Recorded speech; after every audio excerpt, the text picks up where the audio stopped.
Well, this happened during daylight hours, so there were people who actually witnessed the midair collision, which had to be a horrifying sight. Among them, Randall Biggs of Frisco, who was out on a McKinney golf course when this happened. Randall, you actually saw the planes before they crashed. I did, JD. I saw them flying in the air. It looked like they were doing acrobatic maneuvers. One of those things that you don't expect to see every single day.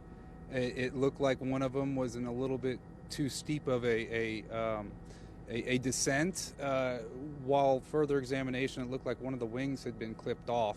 And at that point, I saw another plane flying a little bit, I guess that would be easternly, over towards the Home Depot shopping center. And your immediate reaction was to go to the scene and try to help those, I guess. Tell us about that. Absolutely. I think it was my immediate reaction amongst other citizens as well.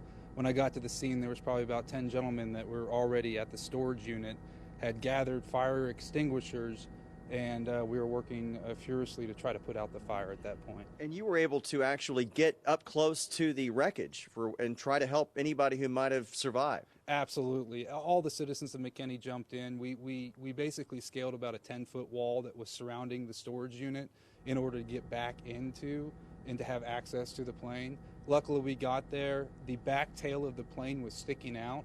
The actual cabin was inside of one of the garages. So a couple of the gentlemen and myself tried to take the garage and rip it from the bottom to expose the cockpit in order to get as much water as possible in there. Did it look hopeless when you got there? It did. Mm-hmm. It did. How traumatic has this been for you?